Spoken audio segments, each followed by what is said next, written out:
Why were you the most important thing in his life?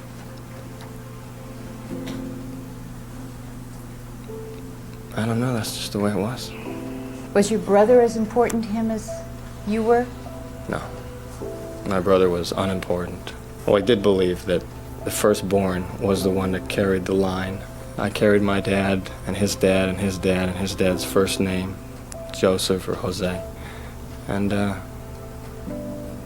that was really all he cared about. And to some degree, I felt that was similar feelings from my grandparents. So you got a lot more attention than your brother, is that right? Well, I had his complete attention, and I don't think my brother, I didn't even think about my brother really didn't even exist for me until later in life. I don't think either of us thought about Erik too much. So he was just ignored.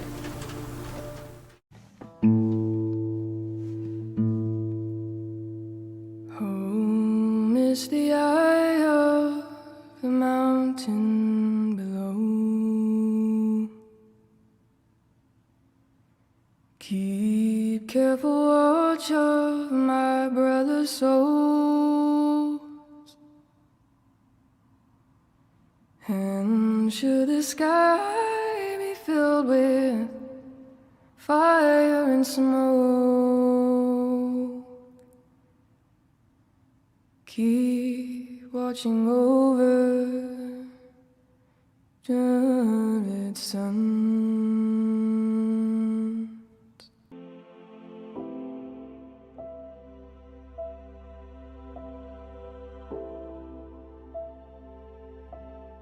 Hello everyone out there in TV land.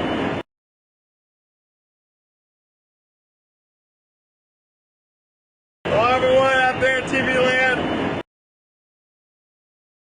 And after answering a few questions, you can hear Erik begin to stutter and speak confusedly before just breaking down and crying. And Detective Edmonds has to stop the interview early, unlike Lyle, who was able to finish his interview. Do you have any ideas on this at all? That's going to help us catch the people, the person?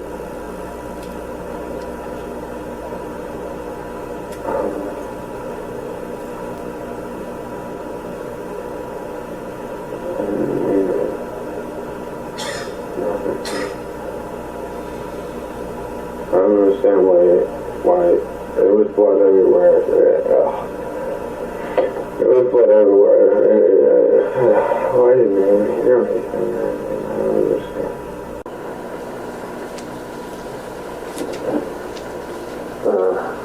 Try and think. When you left, was anybody around there?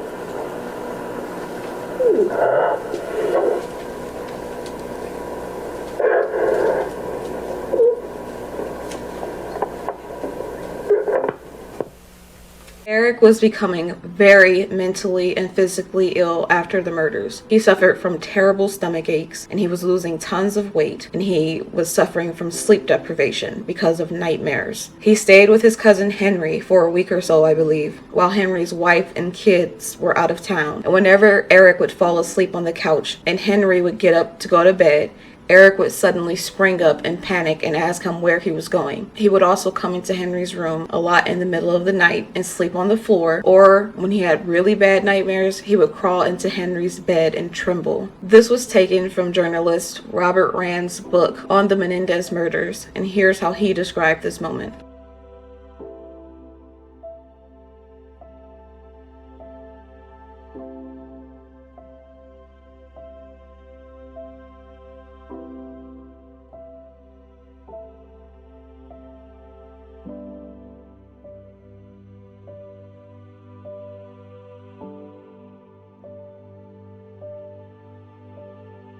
Erik was the confessor. He was so torn apart and so consumed with guilt and so suicidal after he killed his parents that he confessed first to a friend, then to his therapist at the time, Dr. Oziel, who is somebody he should have never trusted, but he had nowhere else to turn. And he told Dr. Vickery, who would later become his psychiatrist in jail, that he loved Lyle more than anything, and that if Lyle died, he could not live.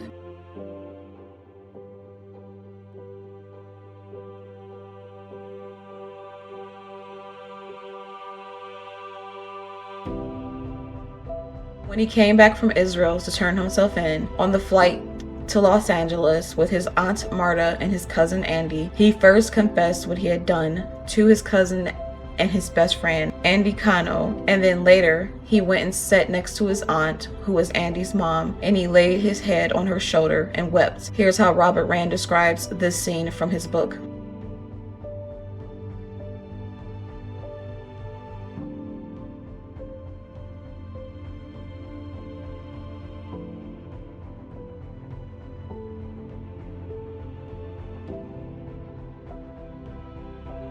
Here is Erik's psychiatrist in prison, Dr. Vickery, describing the state Erik was in when he was introduced to him. He was experiencing psychosis, meaning he was struggling with keeping his grip on reality and having nightmares and auditory hallucinations of his dad, all while trapped in a dark, dank prison cell 24/7 and not being able to even go outside to get sunlight.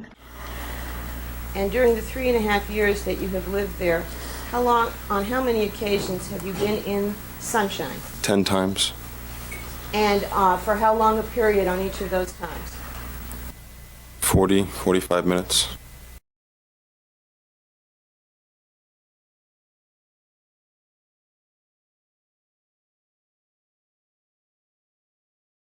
Four, 5, 6 months ago. Is that why you're so pale? Probably. You're not sick? No. You don't No, have I'm any not. skin diseases? No. Well, to use lay terms, he was a basket case. Well, he was frequently tearful, sobbing, hysterical, withdrawn,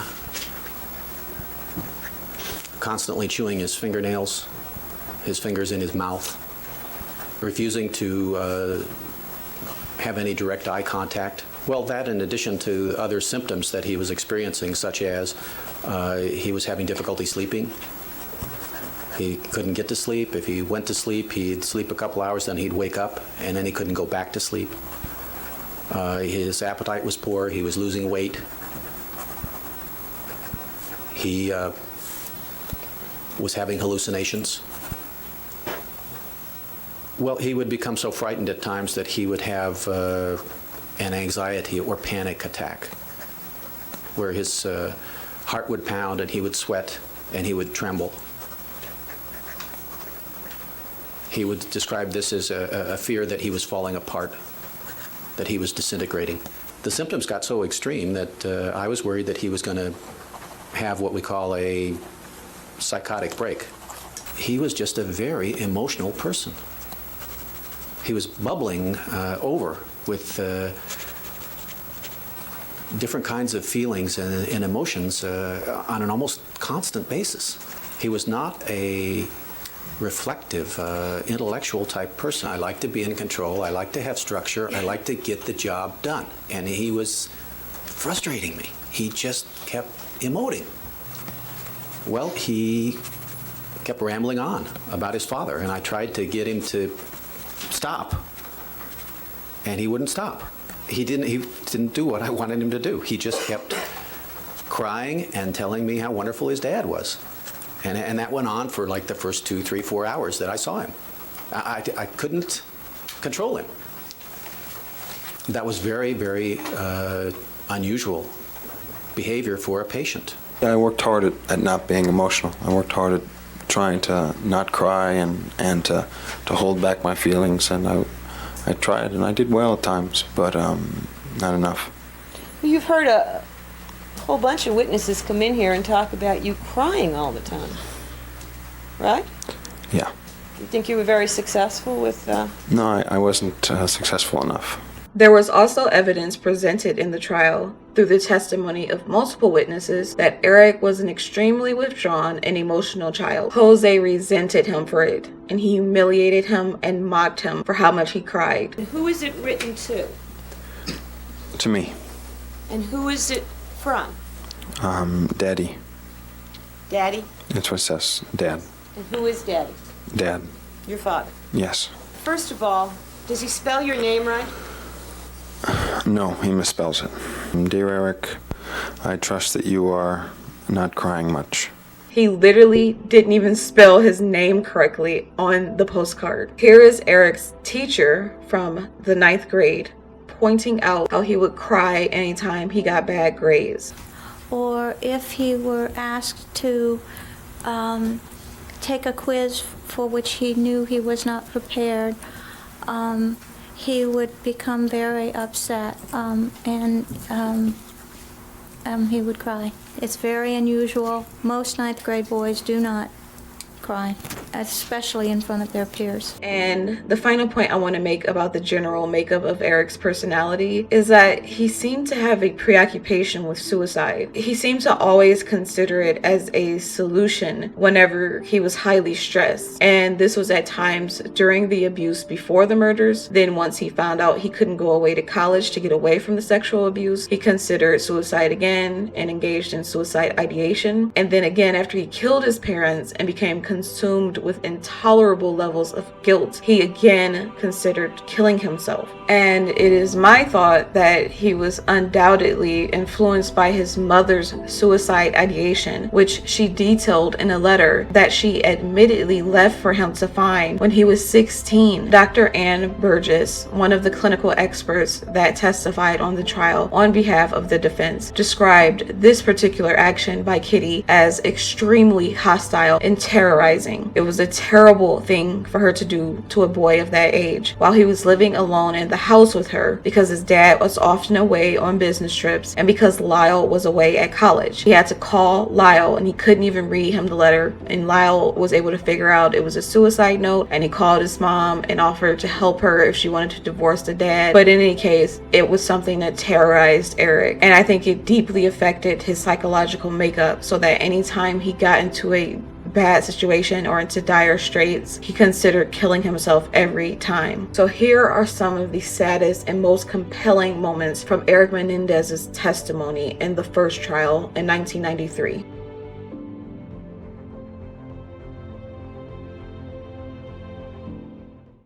Erik, you were able to tell your psychologist that you had killed your parents, but you were not able to tell your psychologist that your father had abused you? Unless you've been molested, you can't realize how hard it is to tell.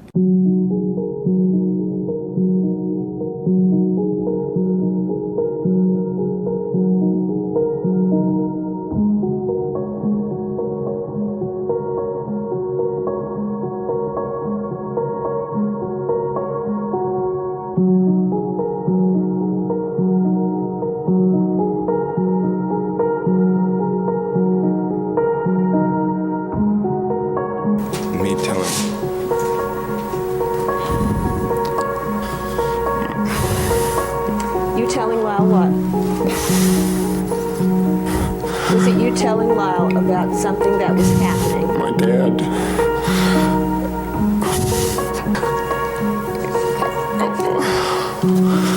My dad.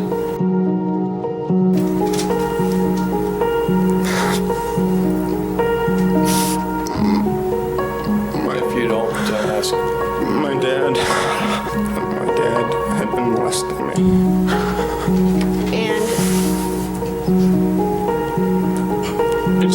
I wanted it to stop. Were you seeking help from your brother? Yes.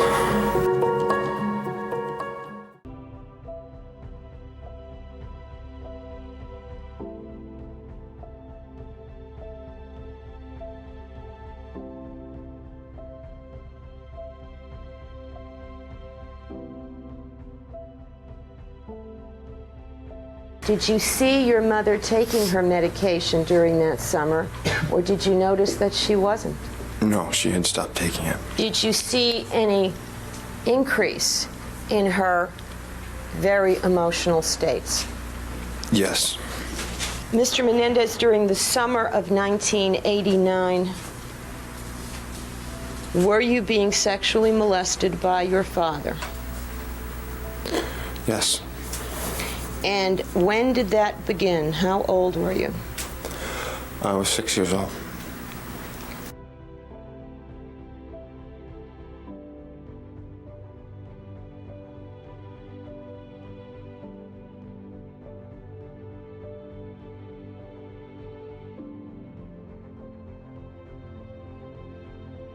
Do you recall seeing a photograph in this series of your body naked? Yes. Do you remember that photograph being taken? I remember a lot of photographs being taken, and I don't remember that specific one. Do you remember naked photographs being taken? Yes. And who would take the naked ones? My dad.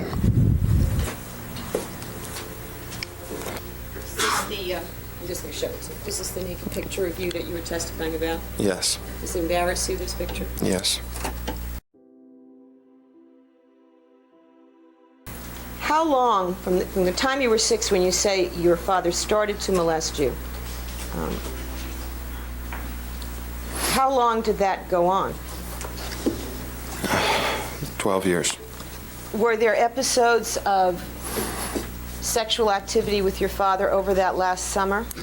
Yes.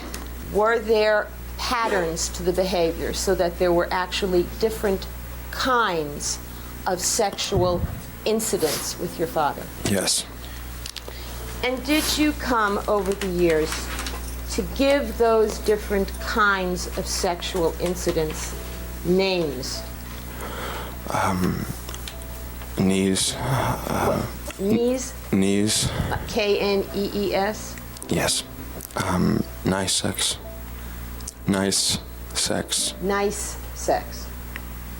What was another kind? Rough sex. Rough sex. Was there another kind still?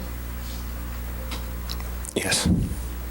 And what name did you come to give that kind?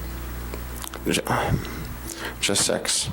And was that you called sex some form of intercourse? Yes. Before your father died was the last incident of what you called sex. In May. Of what year? 1989. And when before your father died was the last, and that last incident of knees took place in what location? My bedroom. Over the course of those 12 years between age 6 and age 18, where did most of the sexual incidents with your father take place? In my bedroom. In Muncie. And did episodes of sexual activity between yourself and your father also take place in the next house you lived in on Mill Road? Yes. In the house in Pennington on Lakeshore Drive? Yes. In the fancy house on Mountain Avenue in Princeton? Yes. In the rented house in Calabasas? Yes. In the big mansion in Beverly Hills? Yes.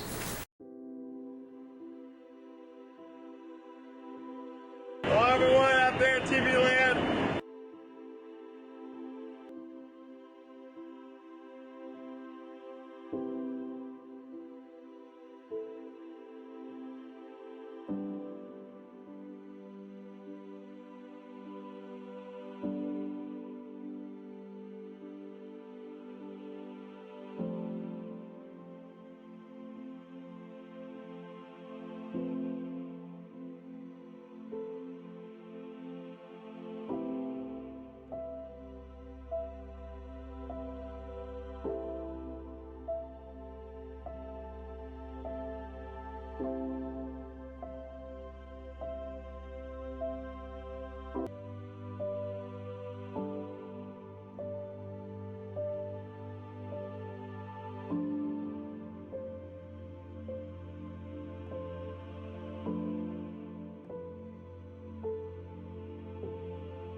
And what was different about your social life in California than when you lived in New Jersey?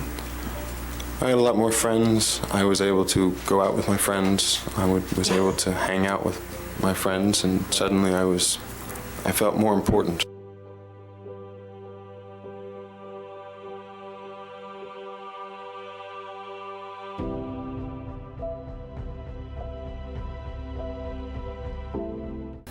or if he were asked to take a quiz for which he knew he was not prepared, he would become very upset and he would cry. It's very unusual. Most ninth grade boys do not cry, especially in front of their peers. Did Erik appear to you to be a fearful student? Yes. When he did well, he was ecstatic. When he didn't do well, he usually cried. Now, you mentioned crying.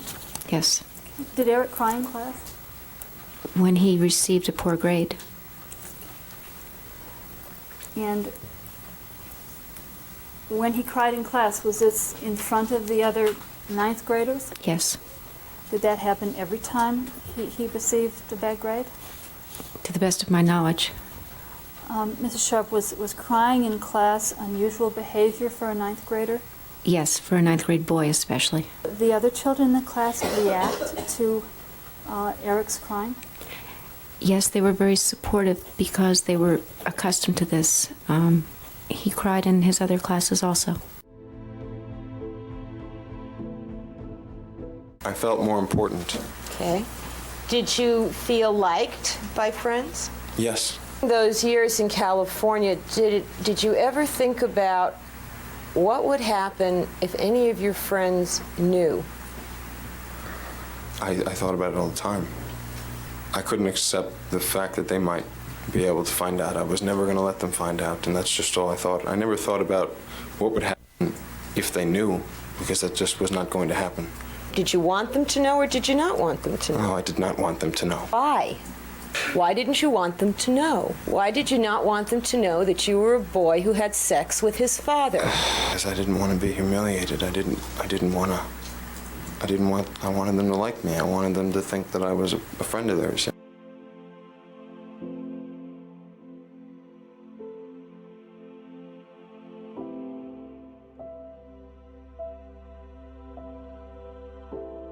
And I just wanted to be one of them.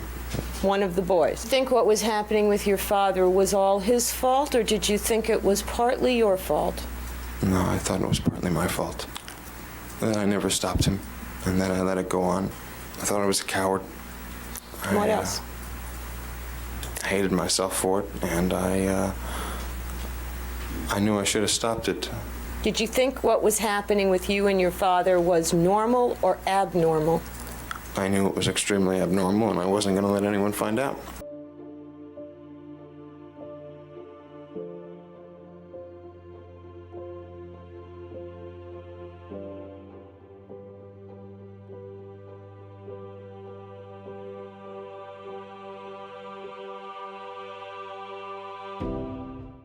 It was nice to be with him. I didn't like what I was doing, but I figured that it was just me, and then I would get used to it. I didn't think my dad was doing something wrong. Did you think anything that had happened up till then was wrong or unnatural or abnormal or weird or anything like that? No. Your relationship with your father, in the sense of what did you think your father thought of you? I didn't think he liked me very much. And why was that? Because I used to cry a lot, and because I wasn't as strong as Lyle, and I wasn't as good as Lyle in the things he wanted me to do. What kinds of things did he do that made you believe he didn't like you very much? He told me that I was a sissy, that I was a coward, and that I wasn't good enough to be in the family. He hit me with the belt. He did all kinds of things. Now, did your father also hit Lyle? Yes. Was he also mean to Lyle sometimes? Yes. But what was it your father said or did that was different with respect to Lyle than with respect to you? I don't know, he just seemed to care more about Lyle. In my mind, it was pretty clear. I wanted to be like Lyle. I wanted to be as good as Lyle. I wanted to be liked as much as Lyle.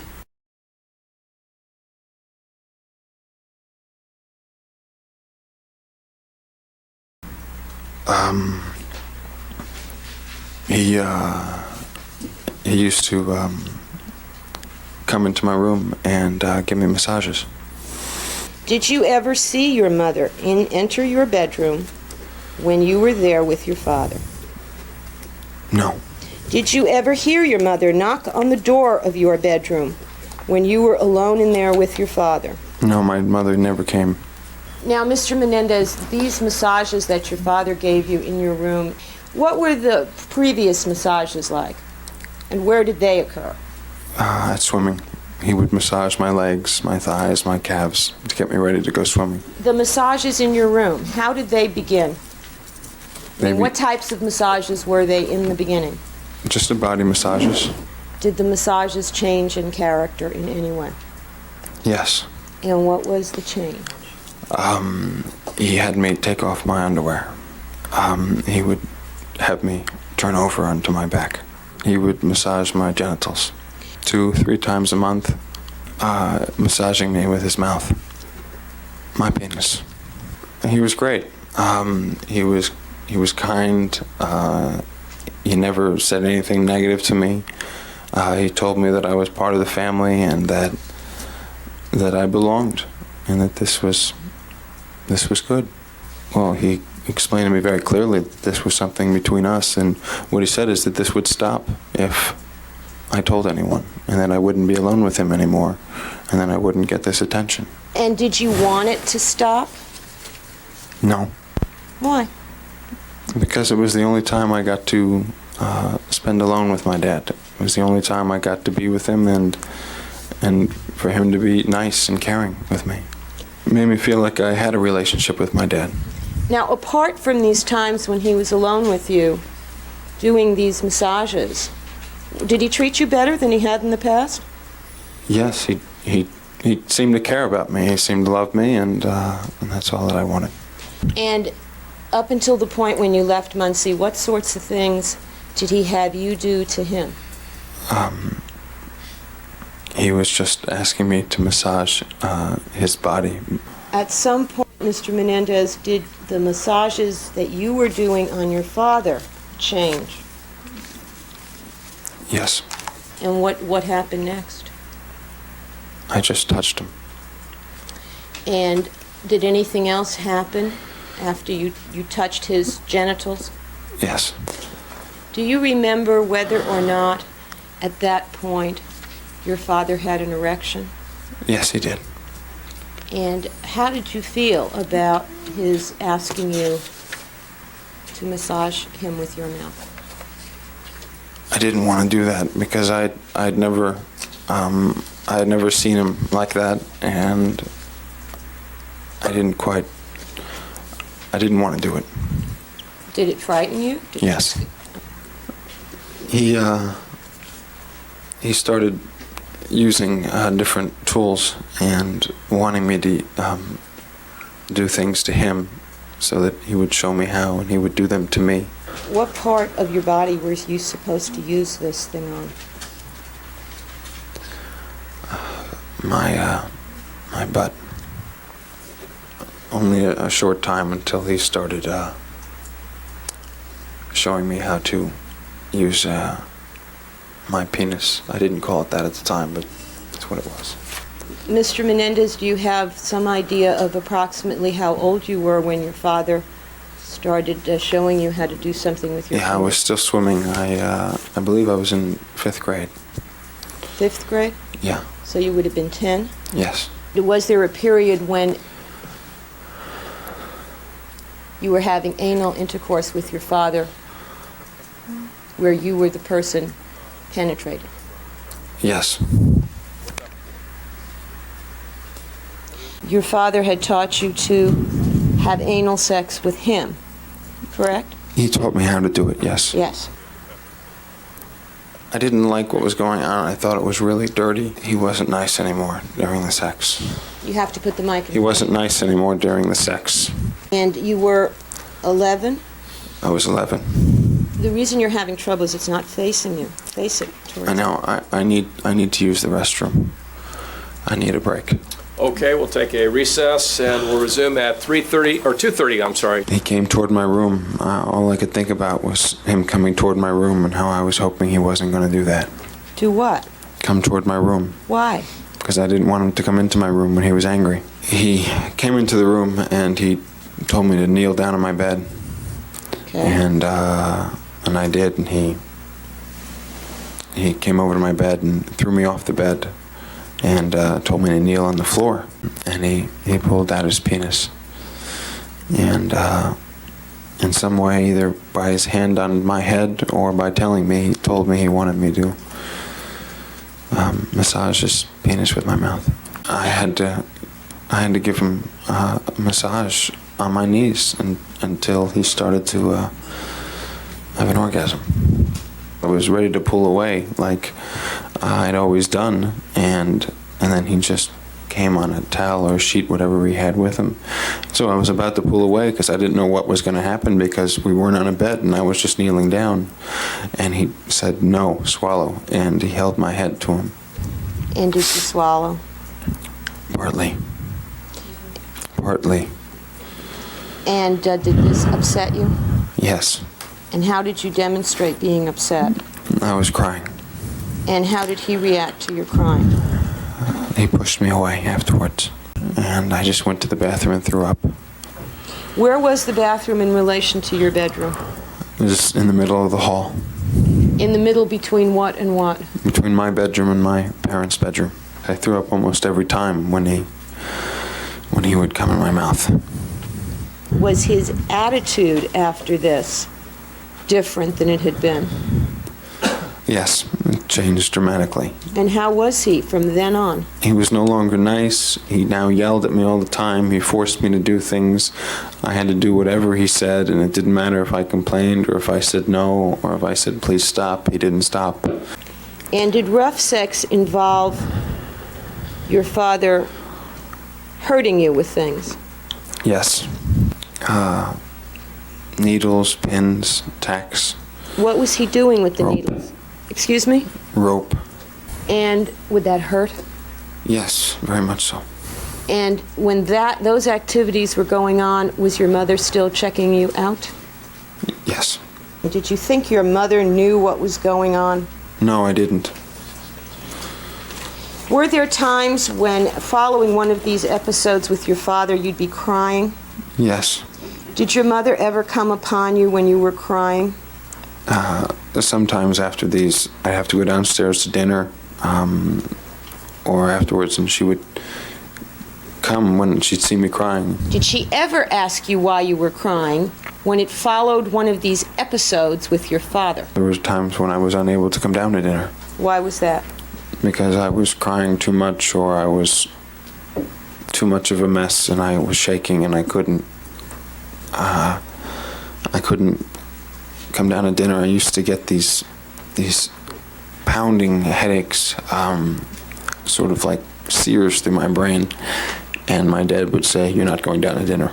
Sometimes I would go down to dinner with my eyes red. And what would happen? How did your father react to that? He didn't like it, and sometimes he would cope with it, and he just wouldn't talk to me. I was usually ignored at dinner anyway, but this time he really wouldn't talk to me. Well, I just had trouble dealing with it. And really, I had trouble dealing with the fact that my father no longer loved me, more than anything else. But it was because when it got painful, it was harder. But when it was just giving him massages, it was just because he didn't love me. Before anything really painful started to happen, I felt very depressed and very lonely because I lost my dad's love, and I didn't understand why I did that. you said at some point your father had anal sex with you. Is that right? Yes. And how old do you believe you were when that happened? I was in 6th grade. I guess, I'm pretty sure I was 12. When you were 12, do you recall the day that he succeeded? Yes. It was very, very painful. And do you know if on that occasion anyone else was in the home besides yourself and your father?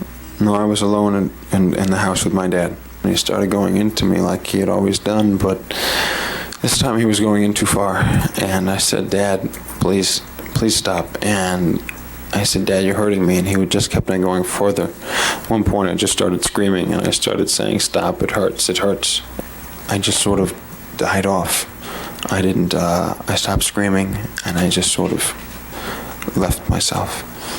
You left yourself? I just pretended that it wasn't happening. I pretended that the pain wasn't happening, and I just went away in my mind. It was too painful. And he said, very calmly, and looked at me, and told me to look him in the eyes, and he said, next time you ever scream or yell, I'm going to beat you so bad you'll never be able to scream or yell again. What kind of mood was he in? He was in a very stern, very serious, very strong mood. I took a hot bath and just promised myself to do whatever he wanted, never to scream, never to yell, never to cry. Just do what he wanted when it happened. Over the previous couple of years, had, in the incidents with your father, had the talking stopped? He didn't want me to say a word when he spoke, and he talked about silence. When he talked, he would talk, but he would never want me to say a word unless he spoke to me. And when he talked, he would give me lectures about silence, about the Romans, about the Greeks. He would lecture me about different things. He told me all about silence. What about silence, Mr. Menendez? What did he tell you? He told me that silence was the greatest thing that man had. He said that it was the greatest power that anyone could achieve, and that with silence you could control anyone. Was there a time then when the sexual episodes with your father were totally and completely silent? Yes. When he would say nothing whatsoever? Yes, then it would be silent. Now, why, Mr. Menendez, did you come to label these incidents nice sex? Because of how bad the rough sex was.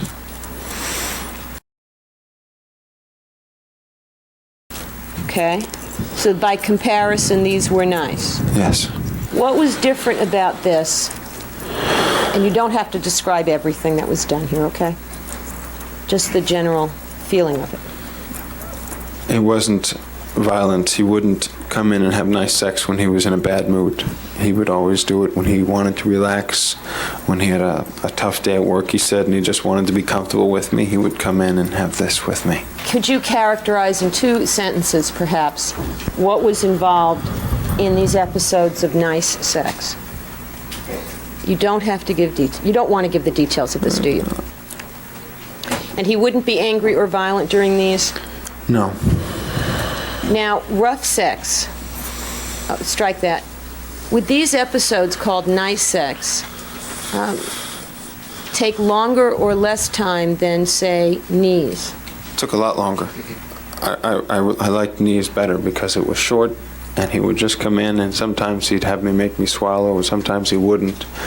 And I really didn't like that at all, but it was short, and I wouldn't have to put up with a lot of long, drawn-out things. Okay. And nice sex was longer and long, drawn-out things? Yes. What was different about rough sex? It was very strange. It was very dark. He turned off the lights. He put candles around the bed and on my nightstand and on my dressers, and he would light them, and he would put the candles in cups. The cups that he would bring from the kitchen, or different plates that were in my bedroom. And it would be very dark, and it would be very quiet. And he would do these things to me. Did your father announce to you something about pain training? Yes, he did. He would stick things in me as he was giving me oral sex, or at times he would just sit on the bed with his legs up, spread, and with his back to the back of the bed, and he would have me give him oral sex, and he would stick the needles or the tacks into my thighs as he was doing this. He would put a towel under my legs, and he would just cut my thighs with the knife. And do you have a scar that is still visible on your thigh from when he did that? Yes. It's about that long. And do you recall that that's something that was done during one of these episodes? Yes. Was there something, Mr. Menendez, that you called the mirror? Yes. Sometimes it would just happen after I played tennis, or just when he got home and wanted to know how I practiced. He would have me stand up in the mirror If it was after sex, I'd be doing it naked. If it was after tennis, I'd have my tennis clothes on. And he'd walk around behind me and ask me questions. I would say, yeah, I think I played well. And he would say, wrong. And now what was supposed to happen, if anything, when he said, wrong? I'd have to hit myself in the head. You'd have to hit yourself? Yes. Without hitting yourself, would you just show us what you were supposed to do? But don't hit yourself. I'd have to go like this. There were times when I just couldn't take it anymore. It would just well up inside of me, and I couldn't stand it.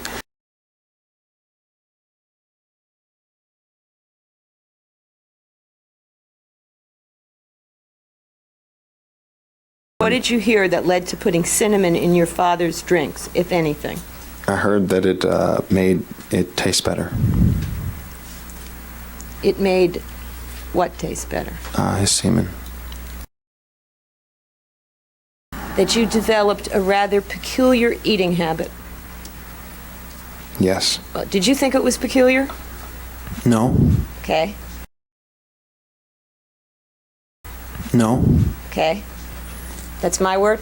Yes. What did you do? I used a lot of lemon in my food. And what do you mean by used a lot of lemon? What are we talking about here? Well, in essence, I would put the lemon in the bowl first, and then put whatever I was going to put in the bowl. I would just drown my food in lemon. So would you consume a large quantity of lemon every week? Every day. Did you notice it had any effect on your sense of taste? Yes. What would happen? I wouldn't taste as much. I did it for a specific purpose, but it didn't seem to work all that well. What was the purpose for which you were doing it? So that I wouldn't have to taste my dad's. Okay. It was the look in his eyes. It was the way he would look at me, through me, past me. He would.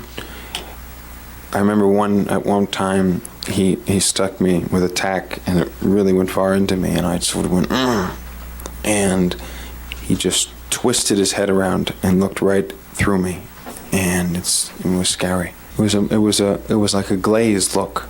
It was as if he wasn't there. It was as if he was, or didn't think I was there. It was really scary because I didn't know what he would do. On these occasions, could you know what he was thinking? I had no idea what he was thinking. And why was that particularly scary? Because of what he was doing. I didn't even know if he saw me when he was in the middle of it. It just was really weird. Okay. Now, in the past, if you had lost a tournament, how would your father react? He would get extremely angry and yell, sometimes hit me, or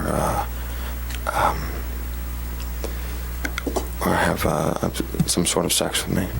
Sex was a punishment? Yes. Was it always a punishment, or only when you were a teenager? Only when I was a teenager.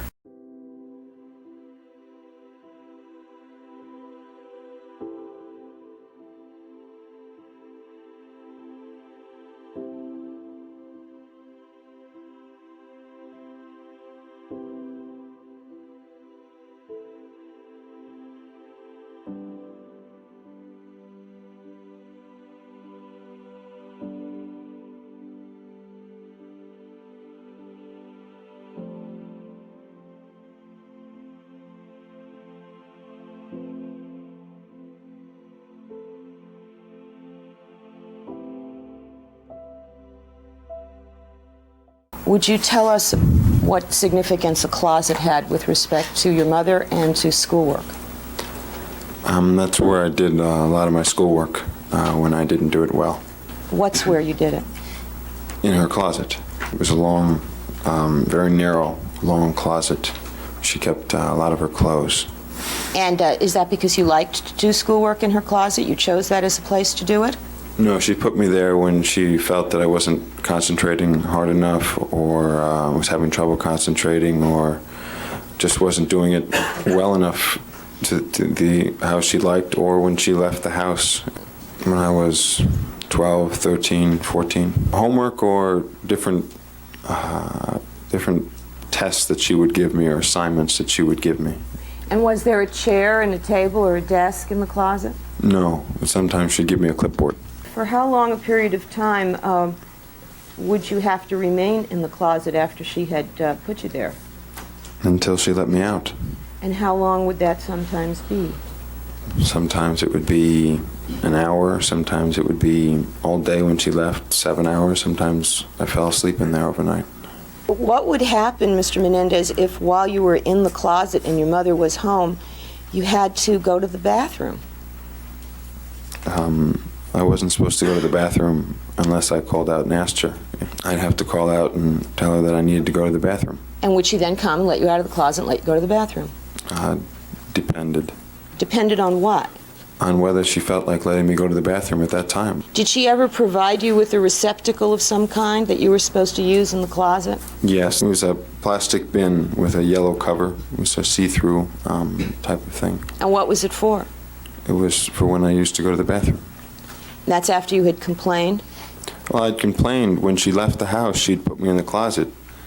And I didn't know I couldn't leave the closet to go to the bathroom. And she got very angry at me one time when I left the closet. Now, did you use this receptacle that she provided? Yes. Did you ever use anything else?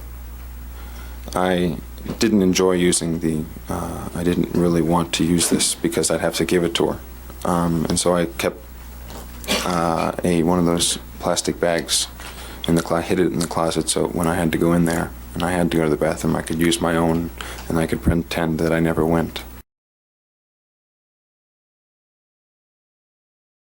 You remember that you were tested for hearing problems when you were in the 6th grade or so, when you were about 13? Yes.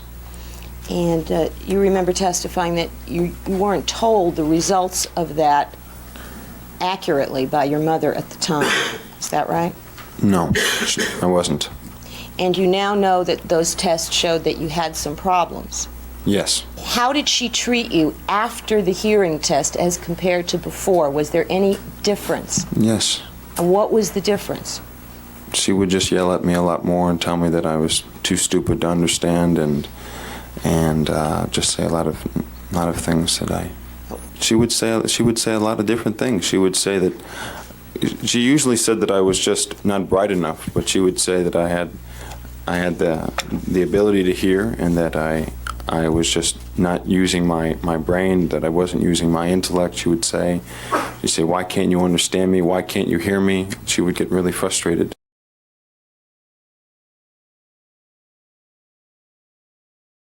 When you started at PDS, what grade did you start in? I started in 5th grade. And had you already done the 5th grade? Yes. And where had you done it? I had done it in Hopewell Valley. When you were about 13,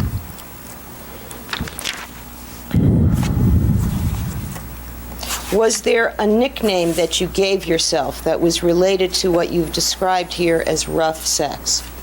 Yes. What was that nickname? The Hurt Man. Who did you tell that was your nickname? I told some of my friends. I told Diane. I told Lyle. I was the Hurt Man. Did you have a cousin named Andy? Yes. Did you ever mention that nickname to Andy? Yes, I more considered Andy one of my best friends. I just told them it was because I got hurt a lot and I could... And you didn't tell them how you were being hurt or who was hurting you? Sustained. The answer's true. Did you tell them how you were being hurt or who was hurting you? No. At what age did you come to believe that what was happening between you and your father was really abnormal? When I was 13 or 14. When I was younger, when I was like 12 and so on, I just really hated it. But I thought it was normal. It was only when I talked to my cousin, I just began to really have problems with it, that I thought maybe this was not something normal. Was there a time in your life that when you were closer in some ways to Andy than even to your own brother? Yeah, especially when Lyle got a girlfriend. 13, I believe. And at that age, when you were 13, is that when Lyle started seeing that young woman that's been talked about here, Stacy? Stacy. Okay, but When I what was were you allowed, doing but- with Lyle? I would go to the mall with him. We would go to the arcade a lot, and I would play soccer with him, just friendly, and roughhouse with him, and climb trees and do things. And then he got a girlfriend? Yes. So I felt really, really abandoned, and Abandoned by whom? by Lyle. I knew he didn't do it on purpose, but I just felt like I felt like I lost my best friend. And because he would spend all the time with Stacy.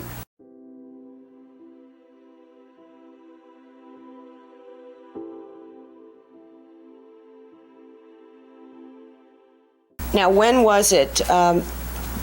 You say it was September '87 when you made this discovery? Of my mother? It wasn't like a discovery, it was just knowledge or belief of why she was pressuring me. Okay, well, how did you gain the knowledge or belief? But she was real nasty after a relationship with Kirsten and I ended, and she would say, "What, are you gay, or are you not man enough for her?" She gave you the impression that she questioned whether or not you were gay? Yes. Mr. Menendez, did you ever question in your mind whether or not you were gay? Yes. And why was that, if you know? It's because I didn't understand what was happening with my father. I didn't understand why it didn't hurt so much and anymore.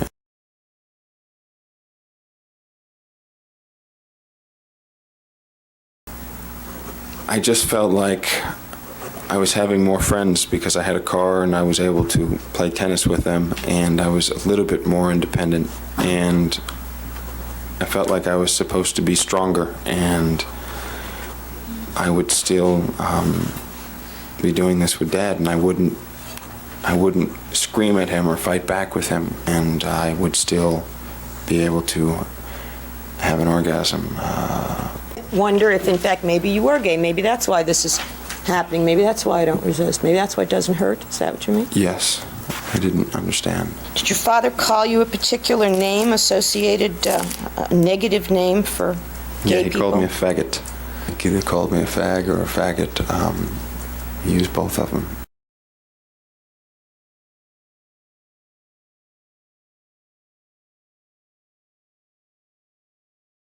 When you lived in Muncie, were there occasions that you recall you were home by yourself? Yes. And approximately how old were you on those occasions? I was between the ages of 3 and 7. How did you come to be home alone?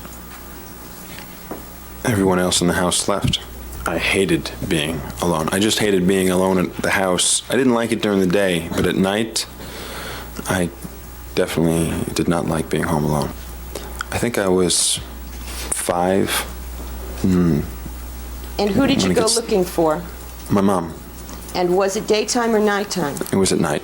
And so what were you doing? I was walking to the tennis club. And how far away was the tennis club? 5 miles, 6 miles. On the way back, my mom found me. Whose way back? Your way back or hers? No, on her way back. She was driving in the car. She saw me on the side of the road. And she stopped and picked you up? Yes. What was the best thing about your mother from your standpoint as a child? The way she smiled. She had a nice smile? Yeah. She would smile when I cleaned the house or did something nice for her. She would smile. Would she smile if you won tournaments or won prizes or won trophies? Yes. Would she smile at you for any other reason that you've been able to remember? No. 272? If I might mark it 272. Yes, that is the next exhibit, number 272. Mr. Menendez, do you recognize that? Yes. Did you make that? Yes. Is there a list of things there? Yes. And is the list of things there the things that you would do when you were little to get your mother to smile? Yes.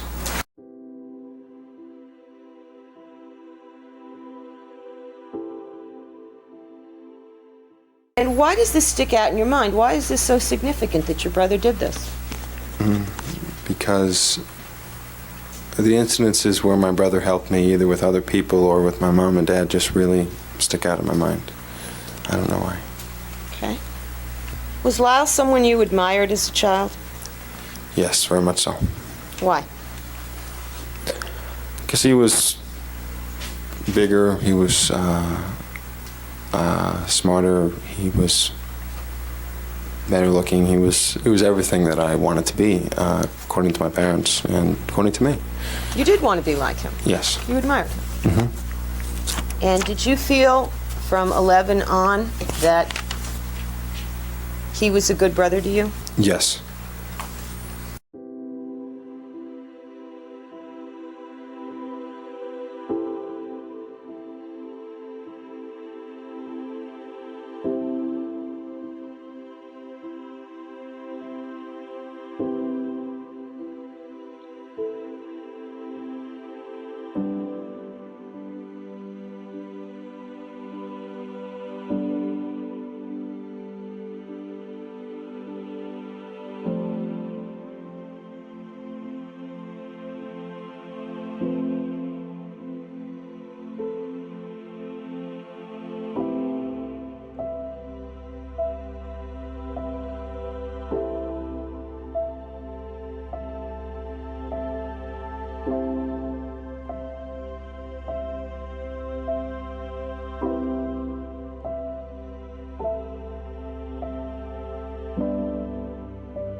Did Erik, in describing this to you, indicate how it made him feel? Did he talk to you about this notion of being an object?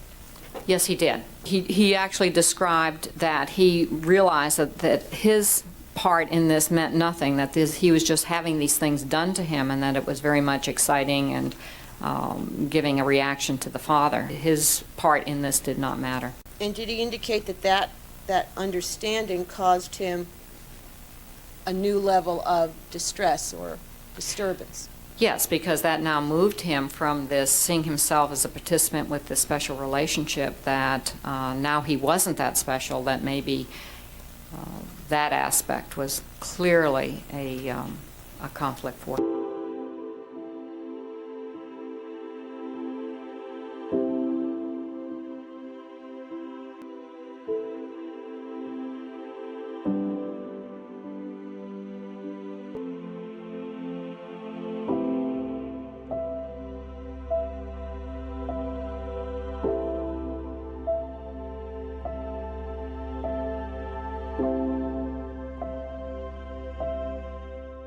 Now, how important was this idea in your mind that going to college would end the molestation by your father? How important was it? Yes, how significant a notion was this? It was the most important thing in my life. It was everything in my life. It was all I thought about. Why was it all I thought about? Yeah. Because it would end the sex, and that's all I thought about. How did you feel at 18 about the fact that your father was having sex with you? I hated it. I hated it. I hated it. Options? I had no options.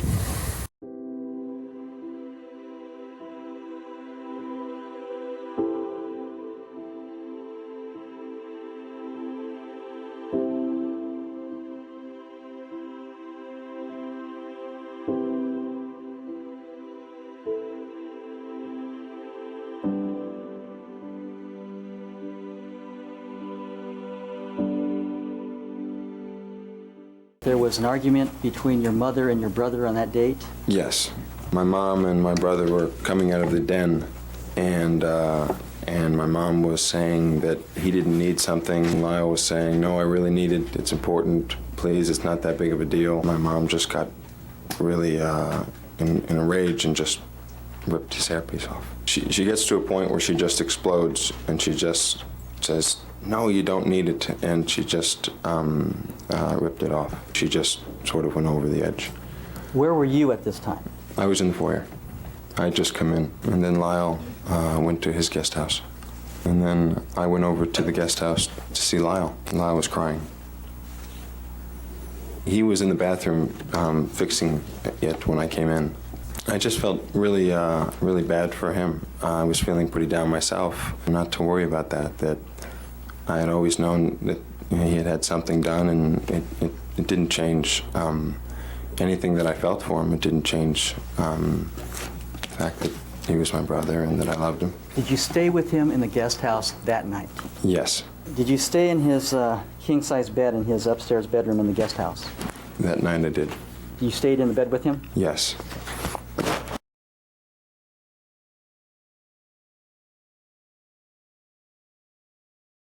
You heard your brother testify that you talked to him about how you wanted to be close to him? Yes. And is that what you said? Yes. Did the conversation then evolve into talking about something else? Yes.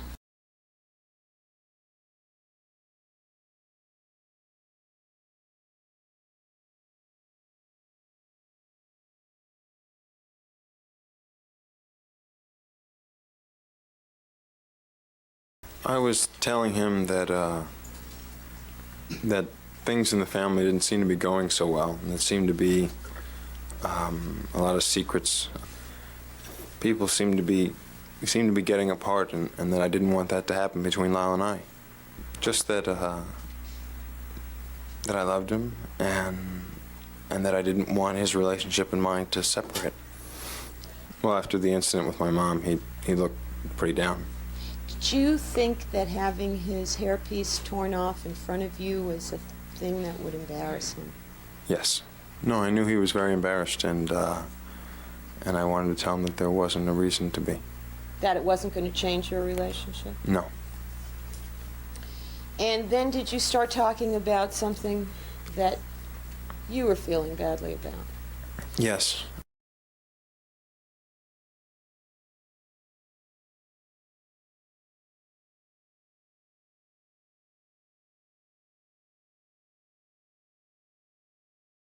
I told him that things between Dad and I were still happening, and that and he kept asking what I was talking about. So and did you tell him what you were talking about? Finally, I told him. I told him that they were just sexual things. Sexual things? Yes. I was feeling really, really depressed and really down, and I didn't know what to do at the time. So I figured I'd tell Lyle, and maybe he could help me.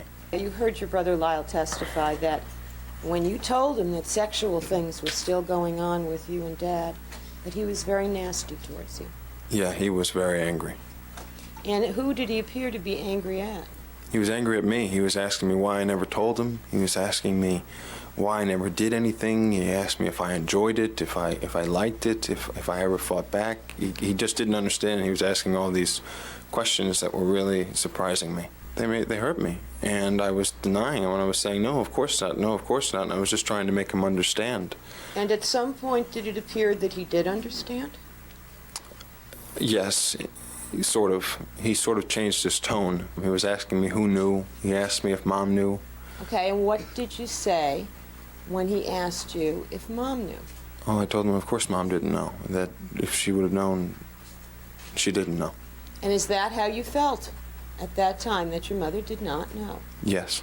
He started talking about how it was not going to happen again, and he started to get really, really angry. And he was really upset and saying that it wasn't going to happen again. And I was saying, I didn't know. Dad said it was going to keep happening, and I was really worried about it going on when he went away. And he said, I don't have anything to worry about, that it's not going to happen again. What else did he say was going to change? He said that I was going to go to Princeton with him.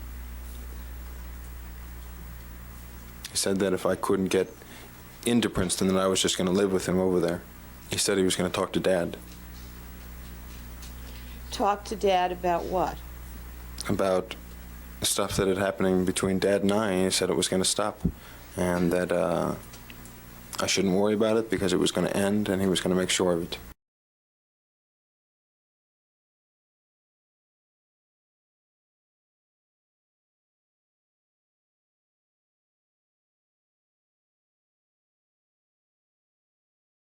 Had your brother been nice to you for some time up to that point?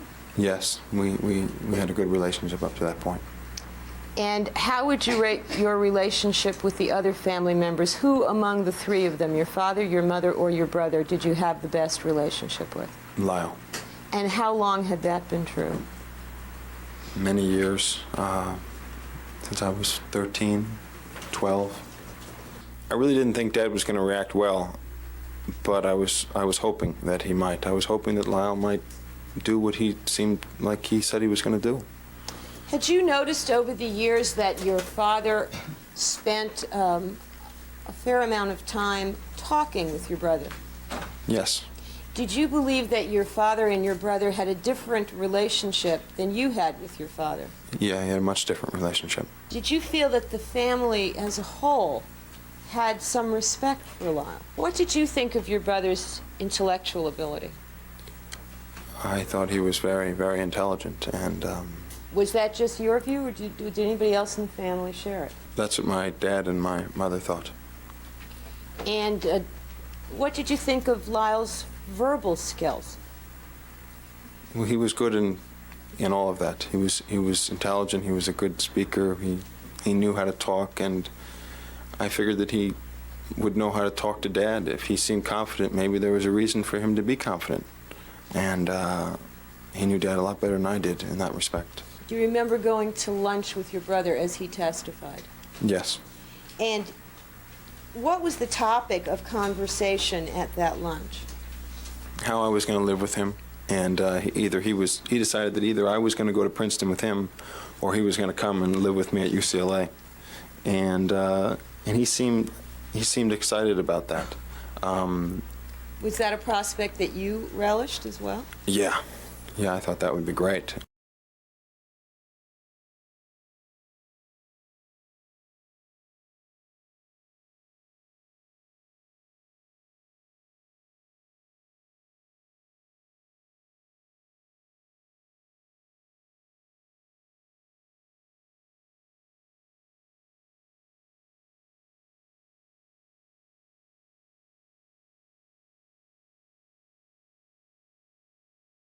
What was your mother doing in the den? She was sitting on the couch watching TV. She just looked over at me. And what condition were you in when you got into the den? Do you know? I was crying. And did she say anything to you? Did she make any comment to you? Yeah, she said, "What's the matter with you?" Yeah, she said something like, oh, I understand a lot more than you think. And what did you say when you heard? Well, first of all, what did you think when you heard that? I thought that she was saying that she knew what was happening between Dad and I, but I couldn't. I thought I had it wrong. Well, she said, "Oh, I know. I've always known. You think I'm stupid?" She was real snide. I think she was I think she had been drinking and was real... Sarcastic? Yeah.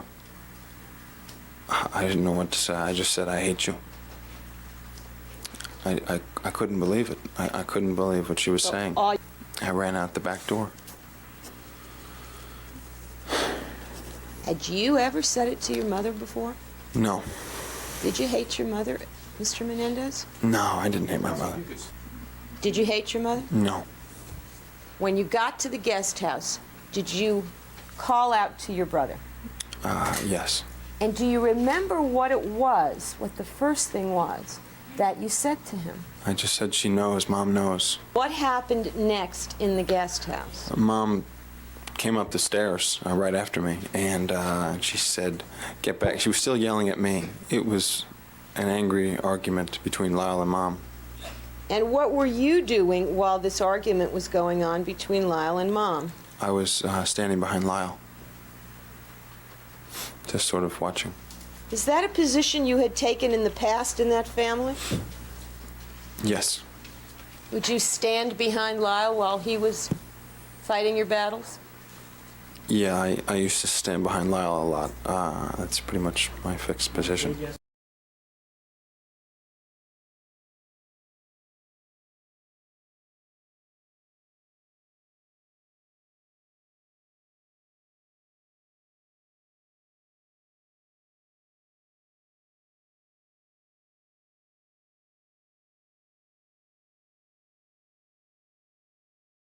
I just waited. I waited around my desk. I was looking out the window toward the guest house. Why? Just because looking at Lyle gave me a lot of comfort, so I just wanted to see what he was doing.